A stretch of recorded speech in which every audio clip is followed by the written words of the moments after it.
Olá, muito boa tarde. Inicia no próximo domingo o Advento, um tempo que prepara a celebração do Natal na liturgia católica, onde ganham relevo páginas da Bíblia que recordam a experiência da espera do Salvador. Este ano, a analisar esses textos lidos nas missas de cada domingo do Advento, teremos no programa Eclésia Dom António Couto, recentemente eleito Bispo de Lamego. Dom António, boa tarde. Obrigado por estar neste programa e por fazer este percurso ao longo dos 4 domingos do Advento aqui também no programa Eclésia. Porque foi nomeado recentemente Bispo de Lamego, perguntava-lhe que expectativas tem para essa missão agora numa diocese, se calhar diferente daquela onde está a trabalhar, que é a Arquidiocese de Braga. Não sei se será diferente, será bastante semelhante. Penso que passará sempre pelo anúncio direto do Evangelho, portanto pela evangelização e pela missão, seja em Braga, seja em Lamego, seja em Lisboa, seja na África. Eu penso que a grande missão de um bispo e do seu presbitério e de todo o povo de Deus que lhe está confiado, seja em que região for do mundo e em que língua for e em que cultura for, terá de ser sempre levar Jesus Cristo, o seu Evangelho às pessoas, ao coração das pessoas. E isso é o que eu pretendo. Os dados estatísticos, enfim, do que eles podem significar, apontam para a Diocese de Lamego ser uma diocese onde o número de batizados, pelo menos, é grande. Portanto, estará a anunciar a quem decidiu ser batizado, ser cristão. Exatamente. Nós temos, de facto, na Europa, muita gente que foi batizada, para não dizer a grandíssima maioria, é sabido, e todavia, em termos de coração cristão, em termos de alma cristã, nós temos muito pouca gente, não é?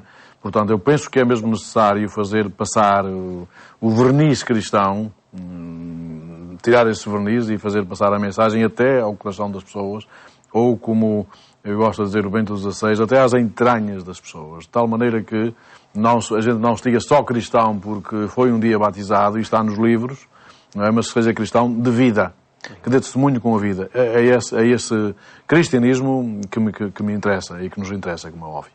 O facto da Diocese se ir desertificando, ou enfim, a população ir diminuindo aos poucos, é um desafio que terá de enfrentar?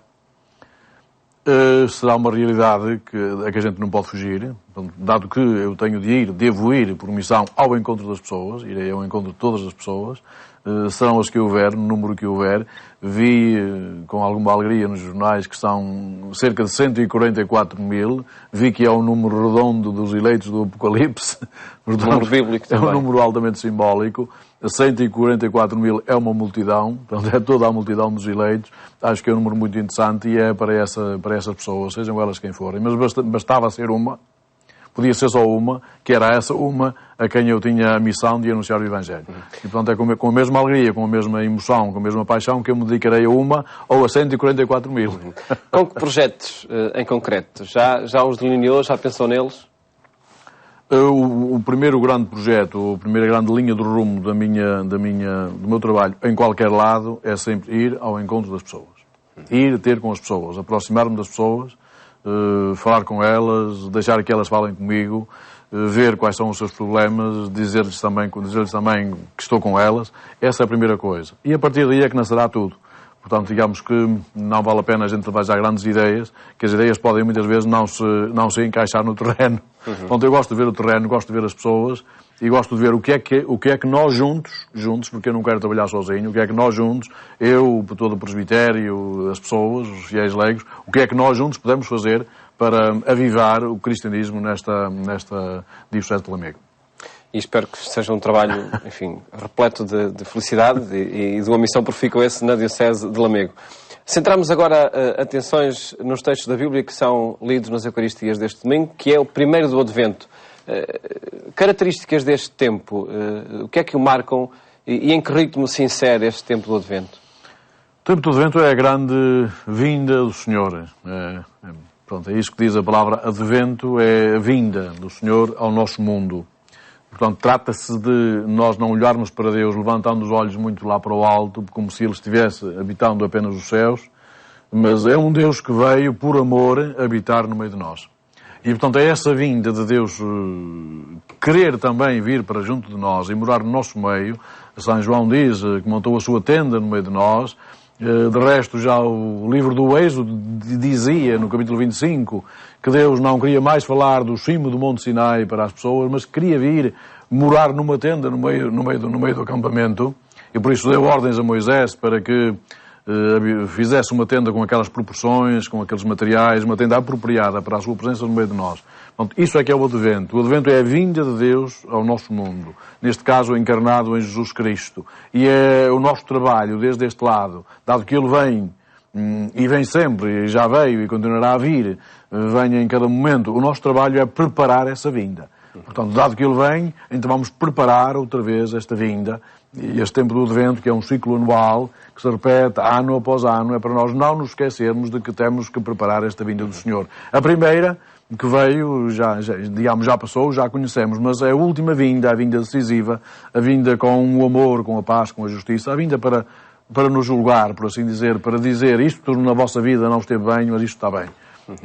Bom, esse Senhor Jesus que nós esperamos que venha para nós. Que relevo dá ao Natal este tempo de preparação? Se muitas vezes as pessoas já esquecem o Advento, não é? Digamos que quando a sociedade não é extremamente cristianizada, o tempo do Advento acaba por se diluir e já começamos a celebrar o Natal, digamos, no primeiro domingo do Advento, ou até antes, pelo menos em termos comerciais. Já está tudo preparado para o Natal, a gente esquece sempre o tempo do Advento. O tempo do Advento acho que é muito importante para que o Natal seja uma realidade muito mais vivida, não apenas em termos de igreja, mas também em termos de família, em termos de vivências humanas, porque o Natal hoje é também um conjunto de vivências humanas muito, muito forte, sei lá, de criar laços de amizade através dos presentes que se oferecem, de tudo isso. Acho que é um clima muito, muito, muito importante que vivendo bem o Advento, penso que prepara também essa festa familiar. Irá viver-se melhor o Natal depois. Sem dúvida. Não só na vertente tipicamente cristã, como também na vertente humana, que a tem e não podemos esquecer. Fixemos-nos então nos 3 textos que são lidos nas Eucaristias deste domingo. Acredito que eles, enfim, ajudem a essa preparação que Sr. António Couto falava. A primeira leitura que se escuta nas Eucaristias de domingo é do livro do profeta Isaías, no capítulo 63. O que é afirmado e o que significa essa expressão ou esse desejo, se rasgasseis os céus e descesseis? Que desejo é esse do povo bíblico? Aí está, de certa maneira, aquilo que eu já estava há pouco a dizer, não é? É a vinda de Deus ao nosso mundo.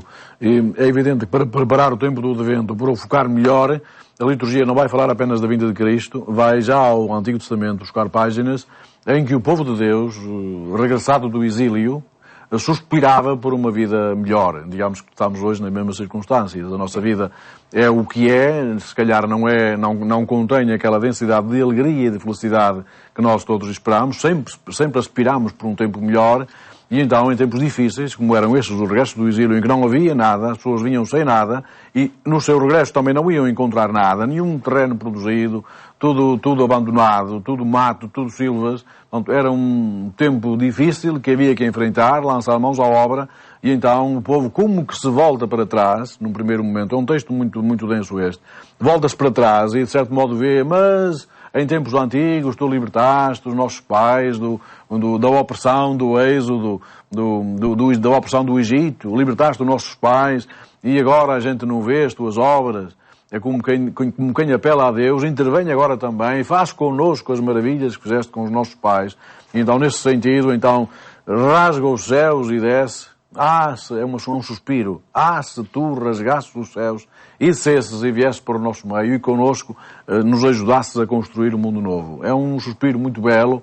Portanto, estamos num texto profético, mas de facto isto não é um oráculo profético, isto é uma oração. É uma oração do povo que reza a Deus para que se recorde das suas maravilhas dos tempos antigos e venha outra vez, nesta altura difícil, ter connosco, estar connosco, viver connosco e ajudar-nos a desenhar mapas novos, terrenos novos, campos novos, sonhos novos. É isso que este texto proclama. É uma bela oração. Há quem diga mesmo, alguns exegetas dizem mesmo que este é o mais forte grito de lamentação em toda a Escritura. Ontem o povo pega na sua vida dorida, a expõe a Deus e diz, Deus, tu não podes ficar indiferente a esta nossa vida. Tens de vir. Se rasgasses os céus e cesse. É um grito que se repete em circunstâncias de dor, também nos dias de hoje. Sim, repete-se hoje. A gente ouve também imensamente isto. dirigido a Deus ou não, porque é preciso saber, e a Bíblia também o diz, que quando nós gritamos a nossa dor, às vezes gritámos-la, não sabemos a quem. E há quem grita a dor que vive hoje, ou a situação dorida e difícil em que vive, grita, simplesmente grita. Não sabe a quem grita simplesmente. Tal é a situação. Mas a Bíblia ensina-nos a perceber que Deus ouve os nossos gritos mesmo quando nós não os dirigimos a Ele. Vem, por exemplo, no livro do Êxodo. O povo gritou naquela opressão do Egito, gritou sem saber a quem, mas Deus ouviu os gritos desse povo e atendeu os gritos desse povo. Portanto, também hoje é crível, devemos perceber que no meio do mundo multicultural e multirreligioso em que estamos, as pessoas podem gritar, e seguramente gritarão, porventura não saberão a quem, mas o nosso Deus estará atento aos gritos de dor de todas as pessoas. Uhum. É um Deus que, como afirmou o texto, está indignado contra nós porque pecamos, porque somos rebeldes. Ele não está indignado, somos nós que o vemos indignado porque nós, de facto, abandonámo-lo. Isto é, este povo que vem do exílio sabe que foi para o exílio exatamente porque não cumpriu as diretivas que vinham de Deus. Deus, abandonou a sua lei, abandonou os seus caminhos. E por isso supõe que Deus esteja indignado porque, de facto, nós o abandonamos.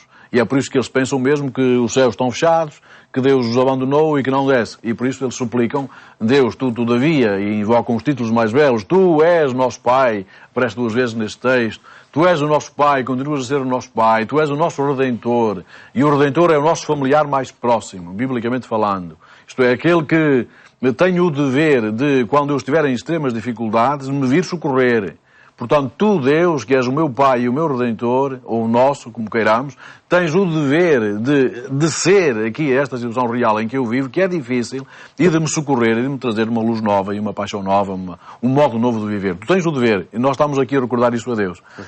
Indignado porque nós também temos a clara noção de que temos sido infiéis, não temos cumprido as diretivas que ele nos deu, os seus mandamentos e as suas leis. É por isso que o texto diz isso. Em situações muito concretas, isso pode ser a ocasião de gerar indignação ou revolta por reclamar a presença de Deus e nem sempre acontecer. Nem sempre acontecer no imediato, quando nós às vezes queremos que Deus acuda logo, não é? Acuda logo. Às vezes acode logo. E há situações em que, por qualquer processo, de facto, a resposta aparece rapidamente. Mas se não for rapidamente, nós também temos de ter paciência, e perseverança e persistência. É outra nota do Advento. Nós esperamos que Ele venha, gritamos que Ele venha, gritamos os nossos problemas e pedimos-lhe que venha. Mas, todavia, não podemos dizer, mas tem que ser já. É já, tem que ser já, como quem puxa uma corda, um cordelinho de um sino e ele toca. Portanto, não tem que ser já. Ele vem, é a nossa esperança. Ele vem e há de seguramente ajudar-nos a resolver os nossos problemas. E será mesmo, enfim, a melhor passagem para analisarmos o texto do Evangelho que lhe pedi o comentário, este Evangelho de São Marcos, a partir dessa frase, não sabeis quando chegará o momento. É essa espera que espera, pronto, o Evangelho de Marcos está sobrecarregado com essa palavrinha que aparece logo a abrir, aí diz, acautelai-vos e vigiai. Cautelai-vos é uma palavrinha que atravessa este capítulo 13 por 4 vezes, no sentido de estai atentos. Aqui está cautelai-vos, mas o texto é blepeté, isto é, vede bem, não andeis por aí distraídos, vede bem, estai atentos, pondo o coração, que é a maneira típica bíblica de dizer estai atentos, pondo o coração em tudo o que vos aparecer na vossa frente, não andeis distraídos, estai atentos, vede bem. Atravessa o texto do 13 por 4 vezes e depois vigiai. Isto é, estai vigilantes, não adormeçais, não vos deixeis embebedar por nenhuma circunstância, não apenas pelo vinho. Podemos andar bêbados de muita maneira. Portanto, não é para andarmos bêbados sobre este mundo, é para estarmos bem despertos, bem vivos e para sabermos que, de facto, ele pode vir a qualquer momento. E por isso mesmo é que a vigilância é necessária. É um senhor que partiu de viagem, não é? O texto diz essa imagem que, de resto, já apareceu nos domingos anteriores, do final do ano litúrgico, no ciclo A. Tem aparecido nos últimos domingos. É aquele noivo que se atrasa, não é? Que não chega à hora, chega depois das horas. As 10 virgens adormecem. O noivo atrasou-se e elas adormecem entretanto. É aquele senhor que dá os talentos aos seus servos e que também vai de viagem e que muito tempo depois regressou. Eles deviam ter feito render aqueles talentos, não é? E agora o mesmo senhor que vai de viagem e que virá. A certeza é ele virá.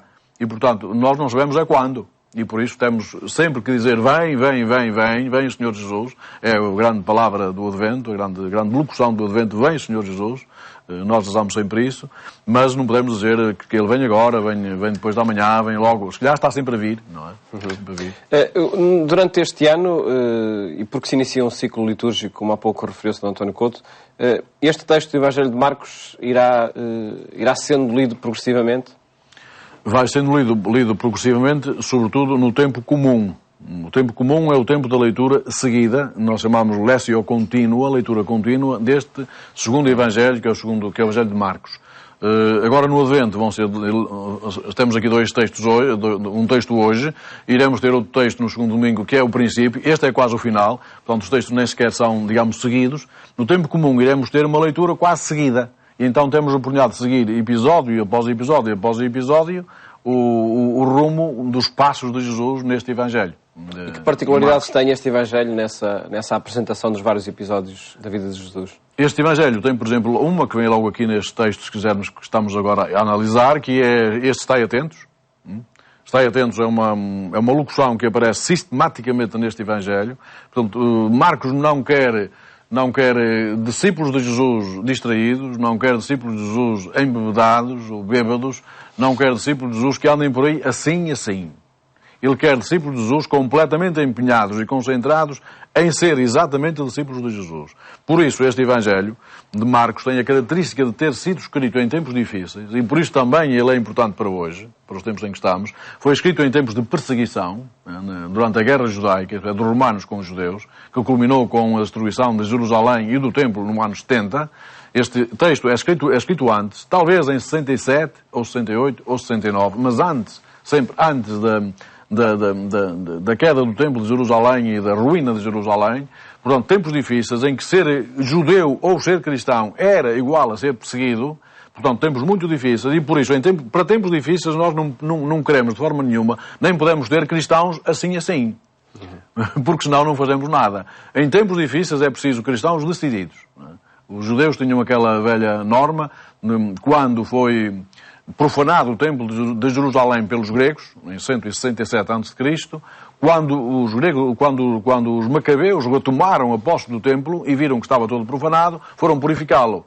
E verificaram que só havia uma luzinha, uma âmbula de azeite kosher, de azeite puro, para poderem acender a menorá, que é o candelabro, que está permanentemente aceso diante da Arca da Aliança. Mas essa âmbulazinha só dava por um dia. E eles, para fazer novo azeite kosher, precisavam de 8 dias. E diz a história que eles, apesar de tudo, puseram o azeite na menorá, nos braços do candelabro, e, miraculosamente, esse azeite durou 8 dias. Durou os 8 dias que era necessário para fazer novo azeite kosher. Então eles criaram aí a festa da dedicação do templo. E em que criam um candelabro com 8 braços, em vez de ser 7, com 8, e acendem um cada dia. Para dizer, em tempos normais, basta a luz que temos. É suficiente. Mas em tempos difíceis precisamos de uma luz, sente-se uma luz, no dia seguinte mais uma luz, outra luz, outra luz, outra luz. Precisamos de mais luz, mais luz, mais luz, mais luz, mais luz. Eu diria que, para estes tempos de hoje, e copiando um pouco o Evangelho de Marcos, ou indo lá buscar a sua medula, o essencial, em tempos difíceis, ontem como hoje, nós cristãos, temos de ter mais luz, mais luz, mais luz, mais luz. Então temos de entrar neste mundo com muito maior convicção e, sobretudo, com Jesus Cristo sempre bem presente no nosso coração e no nosso meio. Isto é absolutamente decisivo. E um desafio, se calhar, para este tempo do Advento, um bom programa para este tempo do Advento. Penso que sim. Nesta análise que fazemos aos textos que se escutam nas Eucaristias de domingo, analisaremos ainda a segunda leitura, é da primeira epístola de São Paulo aos Coríntios, um texto que também fala dessa manifestação de Deus, Deus que veio a uma comunidade em concreto e que alterou essa comunidade. É um texto muito belo, é o princípio da primeira carta de São Paulo aos Coríntios, praticamente tem só a beleza da saudação, com que Paulo saúda sempre a comunidade, a graça e a paz vos sejam dadas, e da parte dos nossos pais, Senhor Jesus Cristo, e depois tenho uma oração. Tenho uma saudação e tenho uma oração, dou graças a Deus em todo o tempo, por todos vós, em todo o tempo. Portanto, é uma saudação a todas as pessoas, e a saudação é Paulo que se aproxima das pessoas por carta, porque não poderá, nesta altura, estar presente, mas por carta aproxima-se das pessoas com ternura. Por outro lado ainda, dou graças a Deus por todos vós. Mete aqui Deus no meio disto. É uma oração. Quando escreve uma carta está a rezar. De certo modo também é para nós percebermos que vivemos no tempo em que vivemos, comunicamos com as pessoas, ou por carta, hoje menos, não é? Por carta menos, mas agora no tempo do Natal até escrevemos umas cartas, uns postais, não é? Ainda assim, mas pelo menos por mails e por outros meios nós comunicamos muito.